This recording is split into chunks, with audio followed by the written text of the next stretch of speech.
satu kasusnya sederhana, first order, gitu ya. Jadi diusahakan udah siap laptopnya gitu ya. Karena kalau statistika nggak dipraktekin lupa, tapi kan nanti ada rekamannya, jadi bisa diulang juga gitu ya. Nah, studi kasus ini menggunakan JASP. JASP ini kalau saya review beberapa kali menggunakan di terakhir, memang ini sederhana banget, enak banget. Artinya kalau buat Anda menggunakan hanya untuk 1 kali, 2 kali, dan memang kebutuhannya terbatas, ini bisa digunakan. Tapi nanti saya kasih tahu apa yang di khususnya di CFA ini, apa yang jadi limitasinya yang nggak bisa diestimasi, karena ini kan fixed tool, ini fixed tool. Gitu, nggak bisa kalau R itu fleksibel banget, kita mau kayak gimana itu tergantung R, tapi kompleks belajarnya. Mbak Lici udah pernah nyobain tuh berapa sesi sama saya, 6 sesi ya, Mbak. Dari awal sampai akhir gimana kompleksnya nggak tahu, semoga udah bisa dipraktekin sih, Mbak. Tapi akhirnya biasanya nyerah gitu karena nggak dapet, udah nyari yang gampang lagi. Nah, makanya daripada Anda nyerah terus nggak dipraktekin, saya ngambil yang gampang. Kalau di kami yang baru-baru ini memang dari psikometri udah pakai R. Jadi awalnya pakai R, tapi tetap aja ketika nanti di konsultasi tes, Mas ini lupa gimana ya, nah gitu selalu gitu ya. Karena nggak setiap hari, kalau saya setiap hari digunakan jadi lebih nempel. Gitu. Nah JASP ini dikembangin sama University Amsterdam gitu ya. Dia user friendly, gampang menggunakannya gitu ya. Termasuk fleksibel, fleksibelnya lebih ke karena dia bisa pendekatan klasikal dan pendekatan Bayesian. Bayesian ini pendekatan data dengan distribusi kecil, pendekatannya pakai probabilities, ekspektasi probabilitas. Tapi saya juga belum lulus Bayesian program ini. Dari program 4 minggu, minggu kedua saya out, nggak ngerti. Bayesian ini, aduh ternyata berat karena benar-benar ngitung probability dan ekspektasi probabilitas itu pusingnya minta ampun gitu. Jadi susah gitu ya. Tapi yang kita gunakan minimal di klasikal. Nah, data yang diinputkan cuma dua jenis ini. Ini salah satu kelemahannya. Jadi nggak bisa Anda menggunakan SPSS terus langsung diekspor ke JSP. Sampai sejauh ini saya belum bisa gitu ya. Yang kedua, atau Anda nginput pakai Excel terus masukin ke JSP juga nggak bisa gitu ya. Tadi data yang kasih saya Excel ya, data yang saya kasih Excel. Nah, jadi kita akan coba gimana caranya, kan kalau Anda nginput data biasanya pakai Excel gitu ya. Nah, kita ekspor dulu ke nah ini kan Anda punya data seperti ini ya. Kalau dibuka. Jadi Anda buka datanya, judulnya data CFA 1 gitu ya. Nanti ada gender, ada respondennya 158 gitu ya. Ada umurnya, ada DAP. DAP ini apa nanti kita bahas. Tapi bentuknya seperti ini dulu.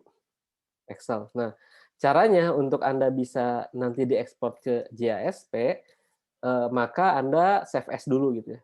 Ini saya ajarkan mulai dari scratch-nya.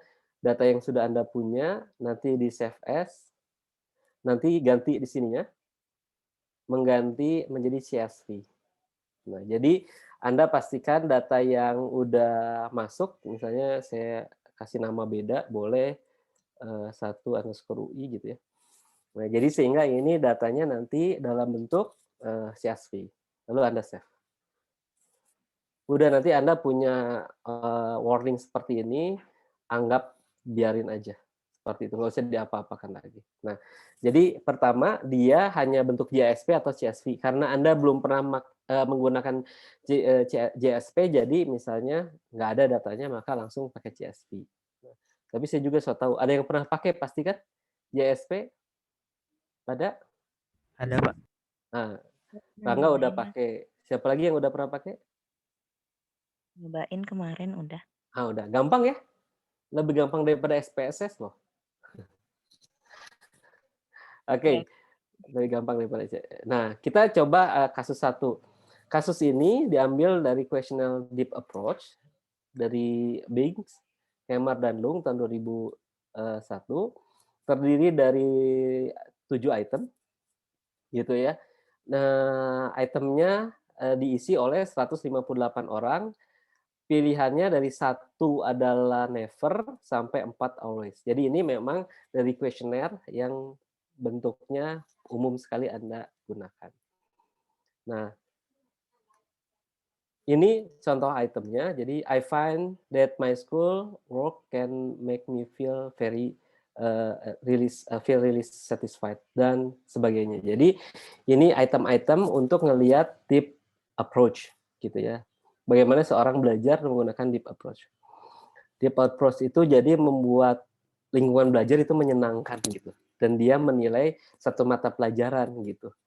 Terhadap pelajaran itu dia mau nggak ada keinginan dia nggak untuk deep approach, karena misalnya studying some topic can be really exciting gitu. Nah itu kan berarti dia sangat menyukai sehingga dia bisa interest dan mengembangkan deep approach. Nah ingat lagi tahapannya, menetapkan teori, menguji model fit, lalu melihat item. Jadi tahapannya selalu 3 ini, minimal 3 ya. Biasanya yang keempat modification. Kalau harus dilakukan modification. Dan ini biasanya selalu dilakukan modification. Saya akan ajarkan sampai modification. Nah, menetapkan teori atau model. Maka kita harus balik lagi ke teori yang ada di dalam alat ukurnya. Di sini teorinya hanya first factor model. Jadi hanya item diukur oleh satu laten. Item diukur oleh satu laten. Jadi 7 item ini diukur oleh satu laten yang namanya deep approach. Ini yang paling sederhana aja dulu kita pelajari. Oke. Ini didasarkan dari mana? Dari kuesionernya, dari instrumennya, dari teorinya. Kan tadi menetapkan teori model hanya bisa dilakukan dari teorinya. Gitu. Karena kita konfirmatori ya. Kalau mau eksploratori ya nanti pendekatannya nggak usah pakai teori. Jadi harusnya bahasan minggu lalu udah dibahas. Jadi itu mah data driven. Walaupun ada teorinya tapi itu tidak mengikat. Tapi ini udah mengikat. Kita ingin mengkonfirmasi. Nah, harus take into consideration bahwa kontennya, nah kalau dalam bentuk validity, kontennya itu memang harus dieksplor dulu secara kualitatif. Makanya di dalam sebuah alat ukur, ini kata hire, harus dilakukan konten expert dulu. Jangan ngambil data dulu sebelum di konten expert. Kalau hire selalu bilang kayak gitu. Jadi kontennya harus diuji dulu gitu. Jangan sampai Anda ngambil data baru nanti ada expert review. Karena kan validity di belakang, enggak. Satu-satunya 2 jenis validity yang bisa dilakukan di depan adalah content validity evidence, yang kedua adalah respon proses source of evidence, validity evidence. Jadi respon proses, nah dipastikan habis itu baru ngambil data. Yang kedua, reliabilitas dari alat ukurnya harus baik. Percuma kalau Anda menggunakan CFA, tapi reliabilitas alat ukurnya udah jelek. Nah, ini yang bahaya. Kenapa? Ya kan udah banyak error yang terkandung di dalam alat ukurnya. Ngapain kita konfirmasi gitu. Jadi kayak kita konfirmasi errornya. Nah, ini tidak baik. Nah, jadi tahapannya gitu. Kita juga bisa cek correlation matrices sebagai dasar ada nggak kaitan antara satu item dengan item yang lain. Karena itu juga dasar faktor analisis di mana antara item itu berkorelasi satu sama lain. Seperti itu. Maka kita masuk ke JASP, kita akan praktekkan ke JASP-nya. Sorry. Ini tampilan awalnya. JASP, semua sudah di tampilan awal. Lalu kita ekspor, bisa open di sini. Open. Lalu ke komputer, browse. Karena ini Anda pertama kali, mungkin belum ada seperti ini. Belum ada, tapi Anda pastikan Anda nyimpan filenya di mana, lalu Anda browse. Lalu Anda cari datanya yang tadi Anda udah rubah ke CSV, lalu Anda open. Seperti itu. Lalu kita open.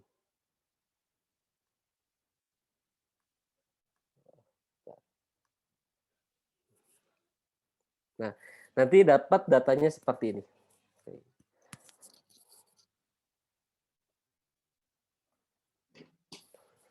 Sudah? Sudah. Mohon respon ya, sudah. Boleh di chat atau apa supaya saya nanti bisa. Sudah? Sudah, Mas. Sudah, Mas. Sudah. Ada kendala? Sudah. Tidak ada ya? Tidak ada. Oke, sip.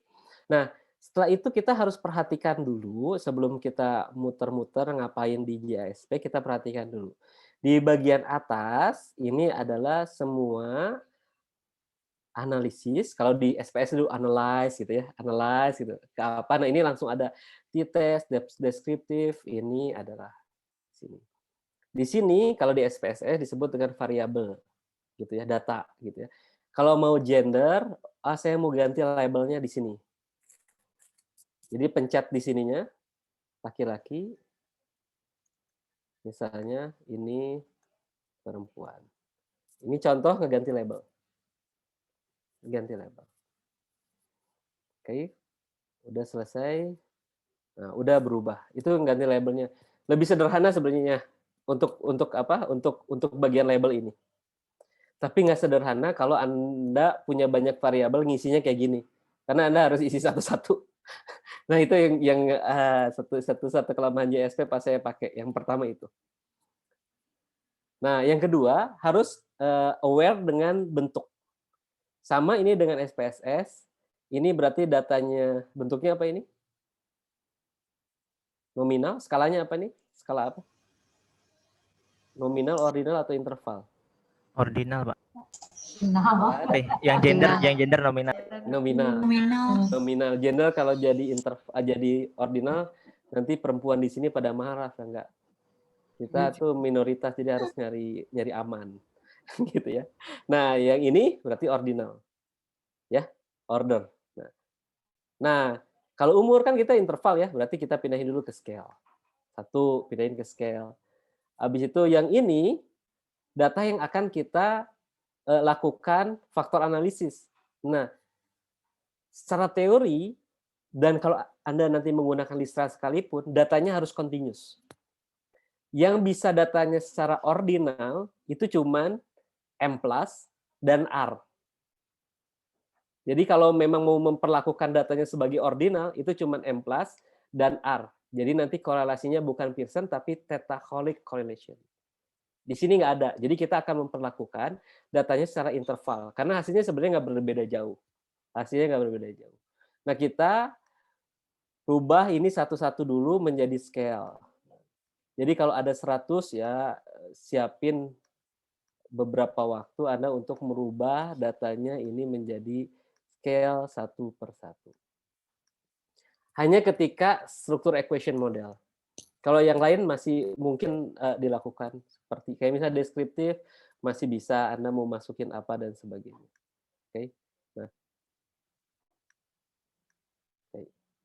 Nah, setiap analisis yang mau kita lakukan, maka dia nanti akan mengeluarkan Windows. Misalnya tadi syarat pertama yang harus kita lakukan itu cleaning data, bukan untuk melakukan reliabilitas adalah kita memastikan reliabilitasnya dulu kan. CFA itu kita lakukan mastiin dulu reliabilitasnya. Maka kita bisa klik reliabilitasnya dulu. Ada pendekatan Bayesian, ada tes reliability analysis. Kita ambil yang klasikal aja, single test reliability analysis, lalu akan keluar baru, Windows baru, output baru, nanti ini masukin datanya, nanti hasilnya akan keluar di sini. Kita masukin 7 datanya, seperti SPSS kita melakukannya. Pindahkan. Nah, maka dia akan mengestimasi. Saya komputernya agak lambat, mana? Lupa tadi nggak nge-restart dulu saya pagi. Nah, lalu kita sambil nunggu di situ, kita bisa juga nyari di sini. Nah, kita tahu bahwa estimasi reliabilitas itu banyak sekali jenisnya. Yang kedua keluar ini yang lagi ngetren, omega, reliabilitas omega. Nah, sekarang gampang Bu Lice kalau mau reliabilitas omega udah nggak usah nyari-nyari lagi, dia langsung keluar. Jadi omega itu katanya salah satu metode, tapi bedanya apa saya belum mempelajari. Kalau Chen itu di salah satu artikelnya itu sudah menggunakan omega, bukan lagi alfa. Jadi temannya alfa itu omega. Jadi kita mau ngambilnya alfa aja misalnya ya. Atau Goodman, kalau Goodman itu ada Goodman 6, itu berarti pakai urutan item. Goodman itu kan urutan item, terkenalnya. Lalu item total correlation kita bisa keluarkan seperti itu. Cronbach alpha if drop keluarkan. Jadi dia udah tuh keluar. Nah, kalau dari sini kita bisa lihat bahwa reliabilitasnya memenuhi standar di atas 0,7. Seperti itu ya. 0,8 sudah bagus. Dan kita lihat kalau kata Elber and Fried, misalnya harusnya di atas 0,3 ini sudah memenuhi semua gitu ya. Atau kata Kaplan juga di atas 0,3 memenuhi seperti itu ya. Jadi item kalau dari sini kita bisa langsung bilang, wah ini alatnya bagus banget nih karena reliable. Nah itu belum selesai karena kita harus melakukan faktor analisis. Bagaimana cara mengesave-nya? Nah kalau mau nge-save ini harus di-copy ya, di-copy terus pindahin ke Word aja. Pindahin nanti ke Word. Seperti itu. Jadi nggak ada ekspor. Kalau ekspor ini ke HTML. Jadi kalau saya lihat di sini ekspor datanya itu ke komputer, export result, nanti dia dalam bentuk HTML. Jadi masih dalam bentuk kayak internet gitu ya. Tapi yang sederhananya adalah kita gunakan copy paste aja. Itu udah pakai standar API, itu kelebihannya. Yang pertama. Dan ini sangat mudah seperti itu. Sampai di sini ada pertanyaan dulu? Lebih gampang ya daripada SPSS kan? Lebih gampang ini, lebih gampang banget. Nah, terima kasih ada yang udah bantu ya. Ada asisten saya. Biasanya bagian Mas Adio nih kalau asisten ini. Kalau nggak Mas Aryo. Kalau nggak saya asistennya gitu ya. Nah ini yang tadi. Yang kedua tadi adalah untuk memastikan awal adalah kita coba matriks korelasinya. Nah, matriks korelasi itu ada di menu ini. Matriks korelasi itu ada di menu ini. Tambahkan correlation. Nah kalau teman-teman lihat di sini ada yang tadi reliabilitas. Sekarang ada muncul correlation. Karena kita hanya butuh matrix correlation, maka kita pindahkan datanya kembali. Kita nanti keluar di sini. Nah, udah ada nih matrix correlation-nya.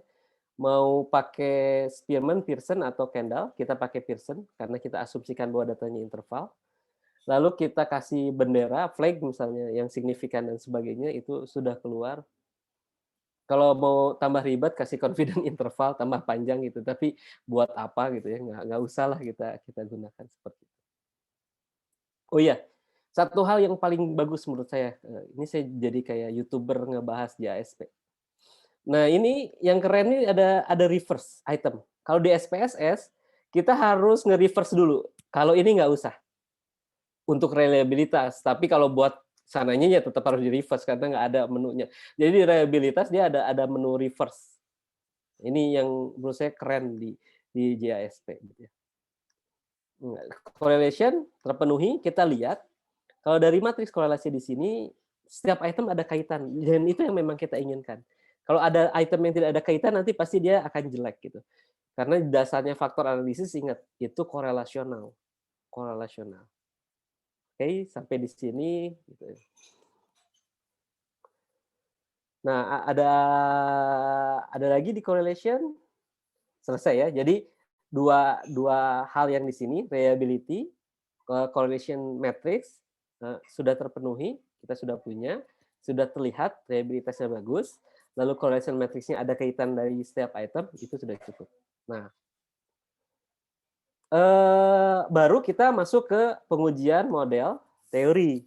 Nah, kita tahu tadi modelnya hanya satu first order, maka kita pindah ke menu yang namanya confirmatory factor analysis. Ya, tinggal ditambah lagi di sini, berarti kita ambil factor. Ada principal komponen, berarti ini sama dengan punyanya SPSS, principal component analysis, exploratory factor analysis. Ini harusnya nanti Ibu Ice yang ngejelasin apa bedanya principal component sama exploratory factor analysis ya. Nanti kita ke confirmatory factor analysis. Jadi kita akan nyoba confirmatory factor analysis. Nah, ketika confirmatory factor analysis, nah yang kita ingat tadi kan modelnya seperti ini nih. Satu laten variabel dengan beberapa observe. Betul ya? Satu laten variabel dengan beberapa observe. Nah, laten variabel itu adanya di sini. Faktor. Kalau kita mau kasih nama misalnya DA. Nah, gitu ya. Deep approach. Tinggal ganti di situ. Kalau misalnya, oh saya 2 faktor, tambahin di sini. 3 faktor tambahin lagi di sini. Oh, sederhana banget ini. Enak, lebih gampang daripada dulu saya bilang yang gampang itu Amos. Nah, lebih gampang daripada Amos. Lebih gampang daripada Amos. Tinggal dipindahkan. Item ini diukur oleh yang mana? Nah, jadi keluarin seperti itu. Udah selesai. Gitu. Untuk first order. Kalau second order, ini saya contohin ya, saya contohin aja, tapi ini teorinya nggak benar. Jadi ini cuma contoh aja supaya Anda tahu. Ini DA1 misalnya ya. Sorry, salah. Ini DA1, kita tambah satu faktor, ini DA2. Misalnya seperti itu. Kita masukin ini 1 sampai 4, berarti 5, 6. Nah, ini udah jadi 2 faktor, tapi ini ada masalah ya. Covariant not positive definite. Tadi ingat, ini karena estimasi. Modelnya nggak benar. Karena kita kan nggak benar nih, memang berdasarkan modelnya juga nggak benar. Karena ini dipaksa. Gitu ya. Nah, ini kita balikin lagi. Tapi ini kalau mau bikin 2 seperti ini. Nanti ketika second order, nanti keluar, ini jadi second order-nya seperti apa. Pindahin ini nanti jadi di second order. Jadi ini model buat second order, dipindah. Seperti itu. Jadi ini sederhana sekali kalau mau second order. Tapi kita balikin dulu, karena datanya memang tidak seperti itu. Jadi kita, sini lagi. Nah, ini aja kita pindahin 5, 6, 7. Nah, jadi kita gunain yang tadi cuman first order. Nah, second ordernya nggak ada. Nah, kita udah modelnya seperti ini. Pindahkan. Nah, kita masukin additional output. Ada additional output ya. Kita perlu additional fit measure untuk tahu model fit yang lain, karena yang kita tahu tadi ada CFI, ada RMSA. Kalau default-nya itu hanya chi-square. Default-nya hanya chi-square. Lalu modification indices, residual covariance matrix, kalau diperlukan nanti gimana bacanya, nanti kita akan coba bahas di sini, tapi kita klik dulu. Kita klik dulu. Kalau mau lavan sintaksnya bisa, itu buat R, tapi saya menghindari kebingungan, kita nggak klik. Oke. Jadi Anda bisa klik, kliknya di sebelah mana, di sini yang additional output tadi, kita buka satu-satu aja. Ini belum kita akan gunakan, kita nggak akan gunakan dulu, nanti kita akan gunakan, tapi ini kita simpan dulu. Additional output, tadi yang diklik apa aja? Additional fit measure, residual covariance, sama modification indices ya. Indices. Oke, itu yang kita multi group. Kalau Anda pengen pindahin yang tadi, misalnya ada laki-laki perempuan, nah ini bisa tinggal itu invariansinya yang mana. Nah ini satu pertemuan lagi kalau mau bahas ke multi group, karena dia saya suka masih nebak bedanya invariansinya di mana, itu yang biasanya harus kita pelajari dulu. Nah, plot kita model plot parameter, lalu show parameternya, model plot dan show parameter. Seperti itu. Nanti baru kita lihat hasilnya. Lalu advance, ini emulation-nya. Emulation-nya itu setiap program yang ada di dunia ini dia punya rumus-rumus beda-beda. Kalau non berarti dia udah berdasarkan lavan. Kalau M+ berarti kita pengen hasilnya sama dengan M+. Kalau EQS berarti pengennya ada hasilnya sama dengan EQS. Jadi nanti kalau Anda nyoba menganalisis confirmatory factor analysis pakai Mistral misalnya, beda hasilnya dengan M+, beda juga dengan EQS ya karena emulation-nya beda-beda. Itu mah tergantung Bentler bikin EQS, kalau George Grock itu Likar misalnya. Mutant and Mutant ngerjain pakai dengan M+. Nah, itu biar aja, itu nggak ada urusannya dengan kita. Gitu ya. Nah, yang perlu adalah kita menstandarisasi di sini ya. Standarisasi itu buat apa sih? Untuk kita bisa mengcompare antara satu variabel dengan variabel yang lain itu setara. Gitu. Sama dengan korelasional lah. Sebelum distandarisasi kan namanya kovarian. Kalau sudah distandarisasi supaya bisa dibandingkan, maka dijadiin yang namanya standard solution. Nah, kita klik yang disebut dengan standard solution all. Kalau dulu kalau pakai SPSS, pakai Listra standard solution. Nah, itu standardized solution. Nah, itu tuh ini distandardisasi dengan all. Nanti kalau mau rumusnya ada seperti itu. Nah, ini yang tadi saya bilang. Normal tidak normal itu akan membedakan pada estimator. By default kita bisa melakukan maksimum likelihood. Ketika ada masalah dengan data, pindah ke general linear. Seperti itu. Ada masalah lagi pakai weighted sort. Ada yang masalah lagi pakai DWS. Nah, ini penggunaannya ini harus lihat bukunya.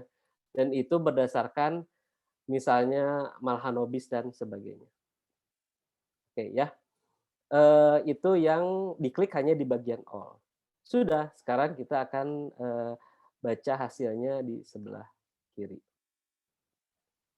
Nah, ini hasil confirmatory factor analysis. Untuk hasilnya, saya akan pakai slide ya, supaya lebih gampang. Nah, ini yang tadi estimator bisa dibaca pakai ini, estimasinya. Ini ada webnya, mangga dibaca. Tapi nanti ada istilah-istilah baru, di-searching lagi. Karena itu berhubungan dengan asumsi. Tapi kita pakai auto aja, ya udah aja merem aja apa yang dilakukannya seperti itu. Nah, result pertama itu akan keluar resultnya. Ingat kan kita pengen tahu model fit. Nah, maka model fitnya kita bandingkan. Ya. Tadi secara umum model fit kita hanya melihat ini overall model fit chi-square. Tapi berdasarkan literatur, chi-square itu sangat sensitif dengan jumlah sampel, sehingga sangat mudah signifikan, padahal tidak sebenarnya. Sehingga kita harus melihat jenis model fit yang lain. Ini saya ambil yang paling rendah ya. Kalau Hu and Bentler salah satu yang menggunakan goodness of fit, semua 0,9 itu jadi 0,95. Nah, ini semuanya 0,95. Gitu ya. Nah, kita bisa ngelihat dari sini. Yang pertama CFI. Oh, CFI dasarnya 0,937. CFI, cari CFI. Oh ya, oke, ini fit. Terus ada apa lagi? TLI, di sini ada TLI nggak? Berarti nanti cari literatur yang pakai TLI. Root mean square, oh kok di sini belum ada root mean square, kita lewat dulu. Cari lagi NFI. NFI di sini 0,9. Nah, jadi model fit ini ketika sebagian besar model itu fit, maka kita bisa katakan modelnya baik. Fit kita bisa interpretasikan dengan kata lain bahwa model yang menyatakan bahwa data ini mengukur sesuai dengan teori, maka itu fit dengan apa yang kita inginkan. Kita bisa lihat juga di MSE-nya 0,1. Nah, ini ada masalah. Nah, gimana kalau seperti ini ada yang satu indices atau satu indeks menyatakan dia fit, sedangkan indices yang lain, beberapa indices lain tidak fit. Maka kita harus melakukan modifikasi model. Nanti kita lihat modifikasinya sarannya seperti apa. Apa yang menyebabkan root mean square error approximation-nya tidak lebih kecil daripada 0,7 atau 0,8 atau lebih kecil lagi 0,5. Biasanya karena ada yang namanya local dependence, ada kaitan antar item, gitu ya. Berarti ini ada catatan secara model fit ini ada masalah. Kita harus memodifikasi. Nah, yang kedua yang Anda harus perlu ingat di sini, ingat nguji model, modelnya udah fit, lalu nguji signifikasi dari item. Ini masih bisa dibaca hasilnya model fit karena ada beberapa model itu memenuhi, yang tidak memenuhinya satu tadi di error approximation. Nah, di parameter kita lihat dulu yang namanya standardized all. Kata higher rule of thumb-nya minimal 0,5 berarti itemnya bagus. Ideally 7. Ideally itu susah banget sebenarnya. 0,5 aja udah setengah mati. Nanti apalagi kalau di bawah itu gimana? Nah, karena semakin bagus mengindikasikan bahwa si item itu mempunyai hubungan yang sangat besar dengan konstruk yang ingin kita ukur. Atau kita bisa lihat juga signifikansinya. Kalau dia lebih besar daripada 0,5 berarti dia harus dibuang. Karena dia non-signifikan. Atau kita lihat secara overall, maka low loading suggests the variable is candidate for deletion. Jadi kalau lihat dua ini, maka sebagai dasar untuk di-delete. Ini parameter estimation. Ini hanya kesimpulannya aja yang tadi saya tulis di bawah sini. Nah, lalu kita lihat path diagramnya. Kalau lihat kita path diagramnya, ini hati-hati, ini adalah estimate, bukan factor loading solution. Bukan yang ini, bukan yang standard solution, tapi yang estimate yang bagian ini. Estimate itu berarti belum distandarkan. Itu besarnya. Ingat kalau ada regresi misalnya AX ditambah B atau ada beberapa independen, AX1 ditambah AX2 ditambah A3 X3. Nah, ini kontribusi. Ini untuk membuat faktor skor. Jadi biasanya dikalikan angka dari sini dengan estimasinya jadi faktor skor.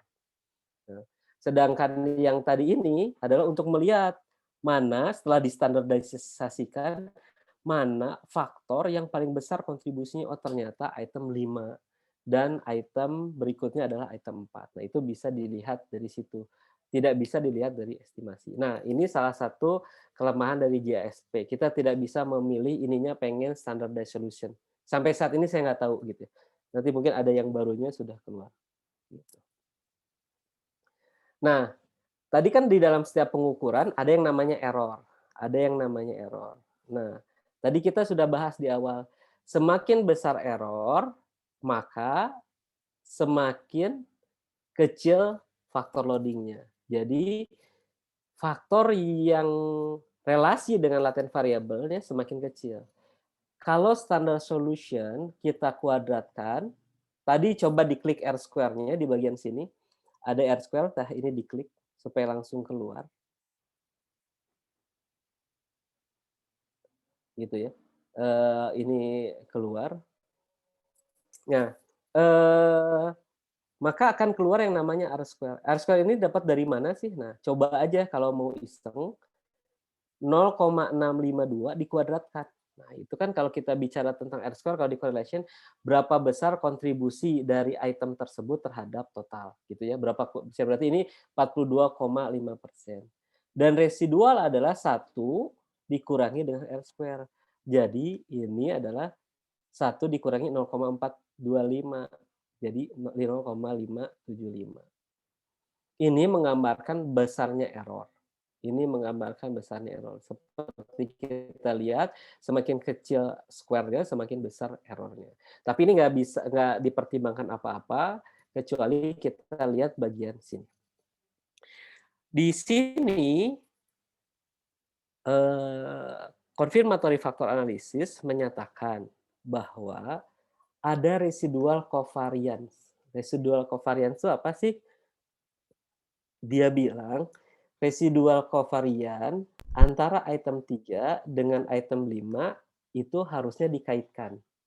Dengan kata lain, ini menyatakan bahwa isi itemnya ada kesamaan. Isi itemnya ada kesamaan. Jadi kita harus mengkorelasikan. Kita lihat dulu ya. Bu, waktunya habis, boleh menambah atau gimana? Boleh nambah, teman? Ya. Boleh. Nanggung ya? Nggak apa-apa ya. Nah, tadi model kita lanjut ya. Tadi kan modifikasi indisnya adalah menyatakan bahwa item 3 dikorelasikan dengan item 5. Nanti kita lihat isi itemnya ya. Kenapa bisa seperti ini? Nah, karena dia bilang gini, making model change, ini Haier bilang, making model change based solely on modification indices is not recommended. Jadi kita nggak boleh langsung. Tapi kita lihat lagi item yang tadi di awal kita lihat di awal. Item 3 dan item 5. Nah, item 3 dengan apa 5? Ini ada kaitannya nggak ya? Item 3 dengan item 5. Yang satu reading material, find studying topic really exciting gitu. Oh, ternyata ini kalau dari situ sepertinya dia berkaitan. Kita bisa milih dibuang atau kita mengkorelasikan. Kalau ini dua-duanya bagus, maka kita korelasikan aja. Nah, maka kita masukkan 3 dan 5.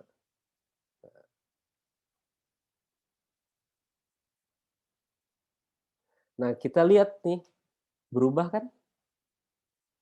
Jadi menurun. Jadi ketika kita mengkorelasikan residual kovarian yang artinya menyatakan bahwa item ini dengan item itu tuh berkaitan deh gitu. Nanti kalau dibaca lagi kayaknya mendingan ini dibuang deh, terlalu sama. Kita buang nanti bakal beda. Kita bisa melakukan kalau di sini bisa melakukan eksperimen itu dengan enak lah. Tinggal dibuang dan sebagainya sehingga itu dibilang bahwa tidak ada yang sepenuhnya konfirmatori, tidak ada yang sepenuhnya eksploratory. Karena in the end kita selalu mencoba juga mengeksplor gitu. Tapi karena ini pembuatan alat ukur maka kita bisa mungkin 3 dan 5 saya mau yang dibuang item 3 juga bisa coba di sini gitu. Mana yang lebih baik. Nah, tadi item lain yang bisa dikorelasikan adalah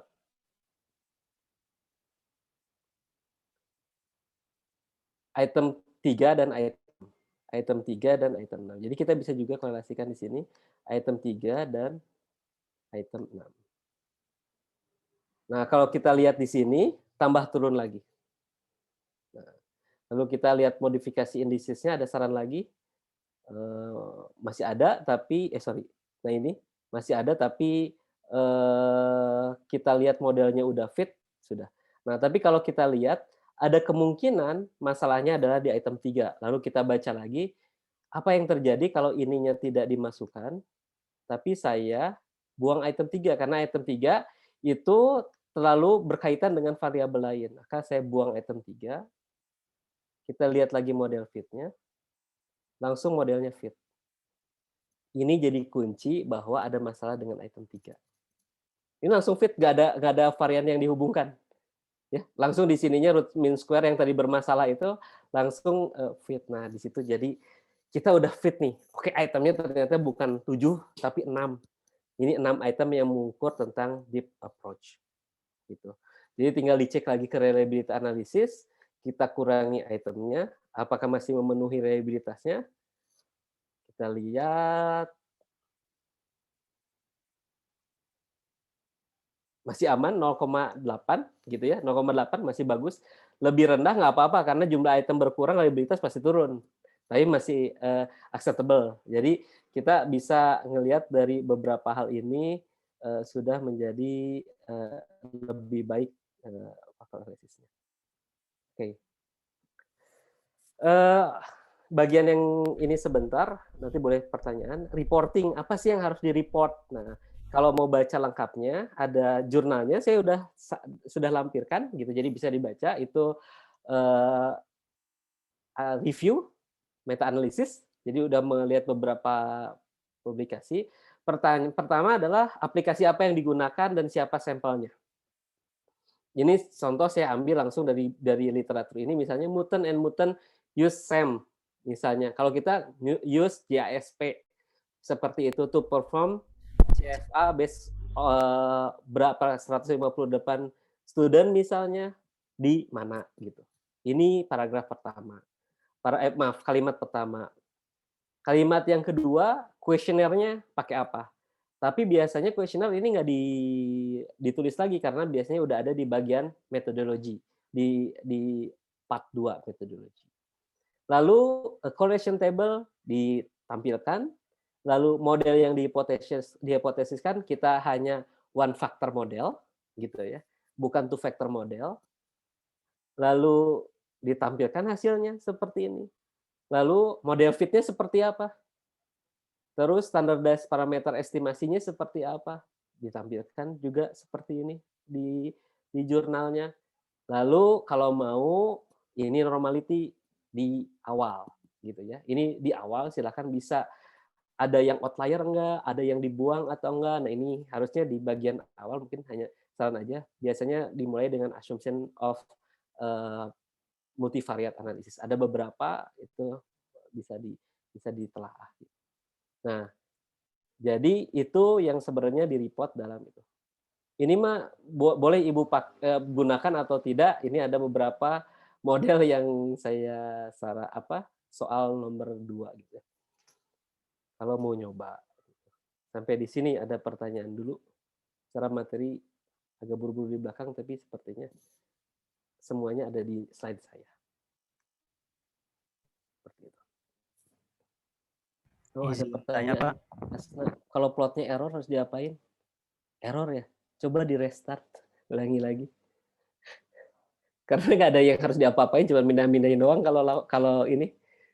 Gimana Rangga? Ya nggak? Ini Pak, saya ada beberapa pertanyaan. Yang pertama itu tentang misalnya kita menguji beberapa model gitu.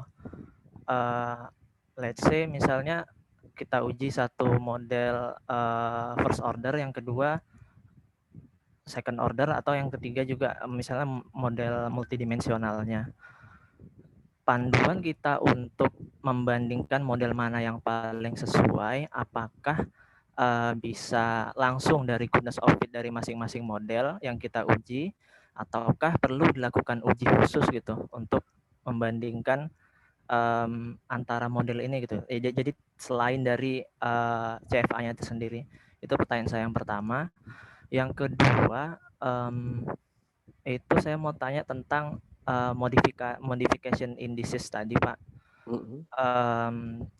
Kalau yang saya ketahui dari Pak Yahya Umar, beliau menyarankan kalau misalnya item itu di drop ketika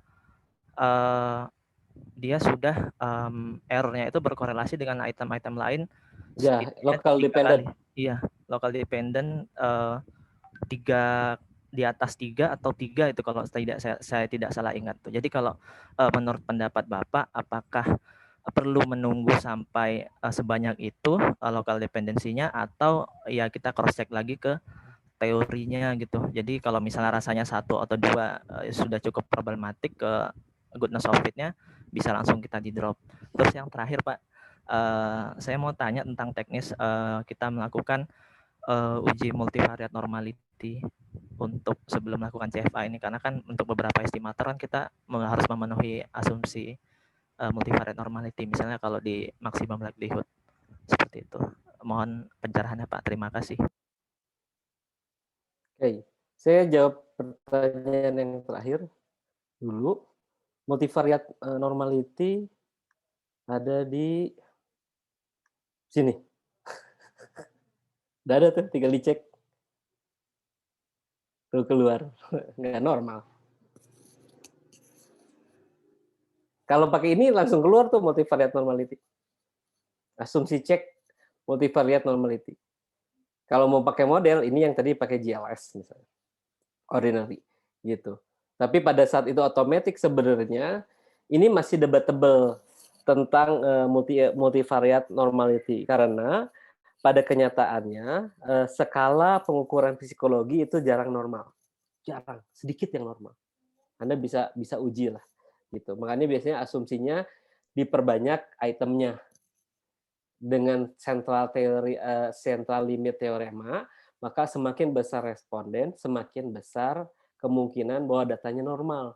Walaupun diuji oleh multivariate normality, dia sepertinya tidak normal, karena ini bisa jadi effect of size. Makanya biasanya kalau dari literatur yang tadi, lebih baik dicek apakah ada outlier yang harus dibuang, karena outlier yang akan menentukan hal tersebut. Kalau outlier itu, kata Andy Field, dia bilang plus minus 3. Jadi kalau datanya di Z kan, dia plus minus 3. Maka itu sebaiknya dibuang. Itu tentang normality. Yang kedua, tentang kapan item itu perlu di drop. Betul, rule of thumb-nya 3. Ya, rule of thumb-nya 3. Walaupun saya nggak nemuin literaturnya, tapi banyak orang yang menyatakan bahwa kalau 3 itu udah bagus. Tapi kalau saya bisa ngelihatnya kayak gini, kalau udah kayak tadi, satu item ini udah cuman 7 item, cuman dari 7 itemnya dia udah berkorelasi dengan item 1, udah berkorelasi dengan item 4, nah dia berkorelasi terus. Nah, maka lebih baik saya drop, dan kenyataannya memang seperti itu. Jadi Anda bisa coba melakukan pengujian. Pertanyaan nomor 2 tadi apa ya? Saya lupa yang di tengah.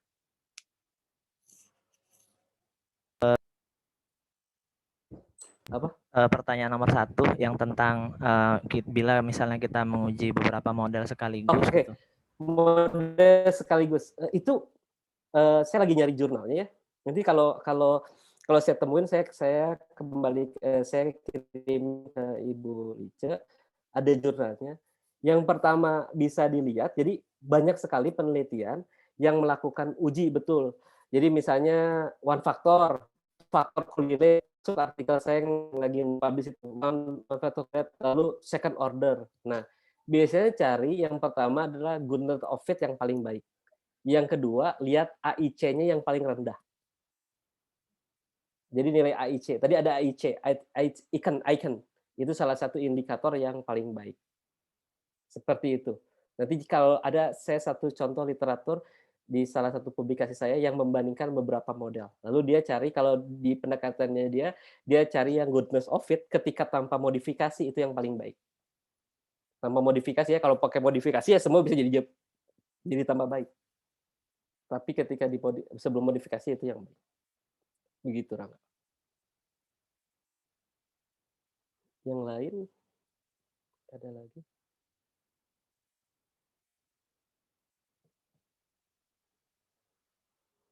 Nah, harusnya sih lebih sederhana ya Bu Lice, analisisnya ya, nggak ruwet kalau pakai R gitu ya. Harusnya lebih sederhana, nanti tinggal dicoba aja ya. latihannya gitu. Pakai data pribadi boleh, kemarin skripsinya kayak gimana. Nanti mulai tahu, oh ternyata alat ukur kita skripsi itu item-itemnya kalau tidak berdasarkan jurnal, alat ukurnya ngembangin sendiri biasanya out-outan gitu ya, karena jumlah itemnya banyak, dimensinya banyak gitu. Oke, saya selain lagi ke Bu Lice mungkin. Udah mau dekat jam 11. Saatnya berlebih. Baik. Terima kasih Pak Wisnu atas penjelasannya. Ini ternyata memang JSP mudah sekali ya. Iya, mudah. Menunya kayak mainan Bu kalau saya. Iya, menunya sudah dalam bentuk icon gitu, kemudian langsung datanya, hasilnya bisa keluar. Gitu. Betul. Nah, untuk Eva kemarin, sebetulnya mahasiswa sudah dapat data Pak dari saya. Itu kebetulan datanya tentang kuesioner komitmen organisasi dengan tiga komponen, jadi pakai teori Allen dan Mayer.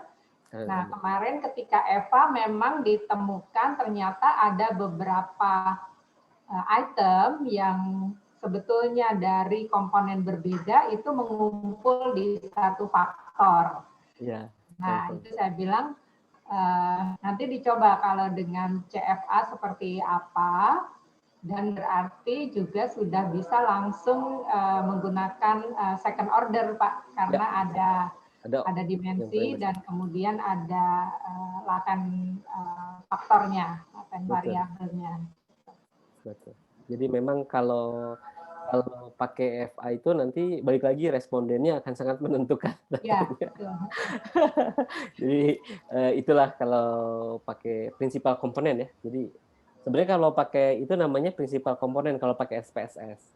Kalau EVA itu dia semi menggunakan jalur, kita menentukan tapi kita coba-coba. Kalau prinsipal komponen dia analisisnya agak sedikit. Ya.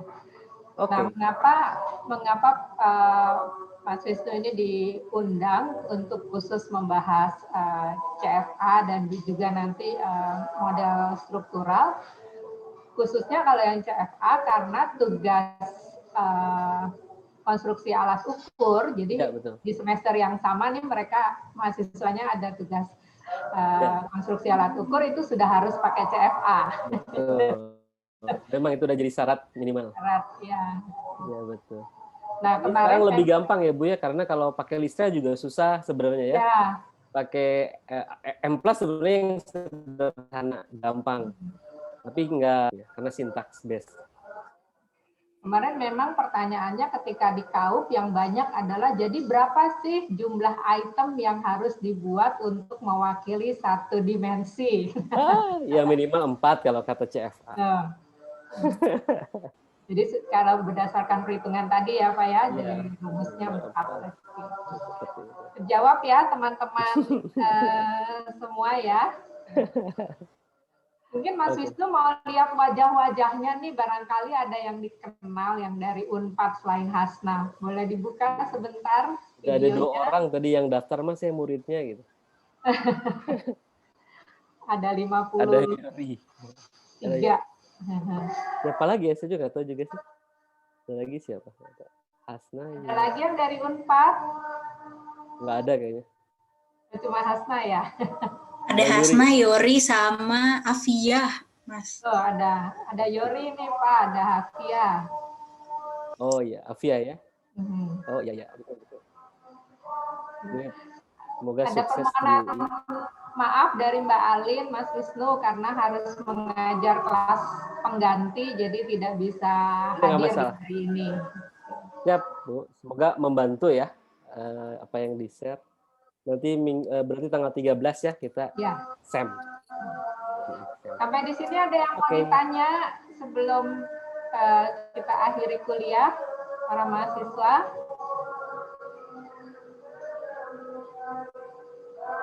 Kalau masih senyum sih kayaknya udah bisa, tinggal praktek aja nanti. Ingat ya, kehidupan nyata itu tidak semulus latihan. Nanti kalau latihan memang dipersiapkan datanya yang modifikasi sedikit udah langsung bagus.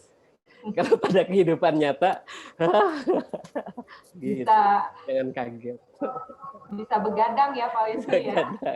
Oh, kalau pakai jamo fishing, kalau pakai JSP sih enggak, tinggal tarik gitu kan gampang. Kalau pakai Lisrel gitu begadang. Ya, kalau pakai Lisrel, pikirkan sintaknya saja sudah setengah mati. Gitu. Iya. Baik, kalau begitu, kalau tidak ada yang bertanya, terima kasih sekali lagi Pak Wisnu. Mudah-mudahan memberi pencerahan baru untuk teman-teman di UI. Ya. Selamat hari Jumat ya. Pak, sudah mau sholat Jumat weekend. Ya, siap. Ya, selamat weekend. Salam untuk teman-teman di Departemen Eksperimen dan Umum dan Eksperimental. Ya, itu saya salamin ke Bu Ira ya, dulu pengujinya Bu Ira saya nonton. Bu Afra ya. Makasih semuanya, saya pamit. Sampai ketemu lagi tanggal 13 November insya Allah. Assalamualaikum warahmatullahi wabarakatuh. Terima kasih, Mas. Terima kasih, Mas Wisnu, Mbak Lisha. Terima kasih Mayang yang sudah merekam.